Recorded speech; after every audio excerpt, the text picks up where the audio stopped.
വയനാട് കള്ളാടിയിൽ മണ്ണിടിച്ചിലുണ്ടായ സ്ഥലത്ത് വിദഗ്ധ സംഘം പരിശോധന നടത്തുകയാണ്. മൺകൂനയും അടിഞ്ഞ മണ്ണും ശാസ്ത്രീയമായി നീക്കം ചെയ്യാൻ പരിഹാരമാർഗങ്ങൾ തേടും.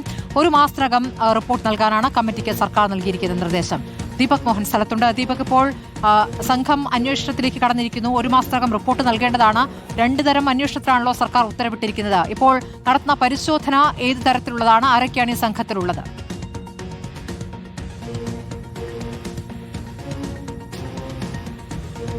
നീക്കും എന്ന റിപ്പോർട്ട് സമർപ്പിക്കാനായി നിയോഗിച്ച രണ്ടാമത്തെ വിദഗ്ധ സമിതിയാണ് ഇന്നിപ്പോൾ സന്ദർശനത്തിനായി എത്തിയിട്ടുള്ളത്. 3 അംഗ സമിതിയിൽ കോഴിക്കോട് NIT നിന്നുള്ള പ്രൊഫസർ ഡോക്ടർ സന്തോഷ് ജി തമ്പിയുണ്ട്. അതോടൊപ്പം പരിസ്ഥിതി directorate engineer doctor Jude Emmanuel എന്നിവരടങ്ങുന്ന സമിതിയാണ് ഇപ്പോൾ പരിശോധനയ്ക്കായി ഈ മേഖലയിലേക്ക് എത്തിയിട്ടുള്ളത്.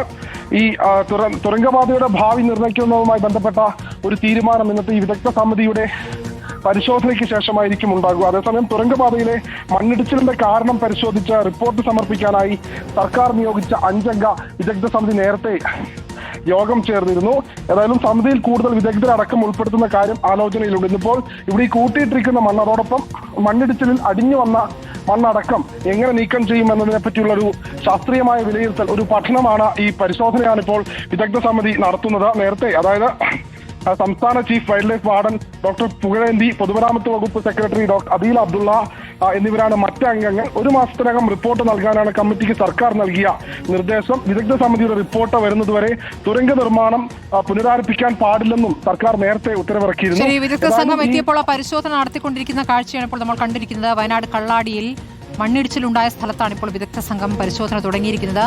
മൺകൂനയും അടിഞ്ഞ മണ്ണും ശാസ്ത്രീയമായി നീക്കം ചെയ്യാനുള്ള പരിഹാര മാർഗങ്ങൾ കൂടി ഈ സംഘം തേടുമെന്നുള്ളതാണ്. ഒരു മാസത്തിനകം ഈ സംഘത്തിന്റെ റിപ്പോർട്ട് സർക്കാരിന് സമർപ്പിക്കേണ്ടതുണ്ട്.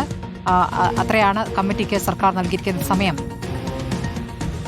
വിദഗ്ധ സംഘം അവിടെ സന്ദർശനം നടത്തുന്ന തത്സമയ ദൃശ്യങ്ങളാണ് പ്രേക്ഷകർ കണ്ടുകൊണ്ടിരിക്കുന്നത്. കള്ളാടിയിലെ പരിശോധനയുടെ ദൃശ്യങ്ങൾ.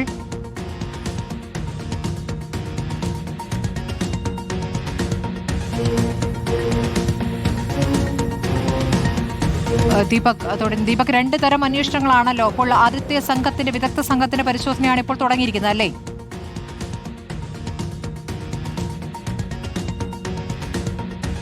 ഒരു മാസത്തിനകം റിപ്പോർട്ട് നൽകാനാണ് സമിതി തീരുമാനിച്ചിരിക്കുന്നത്.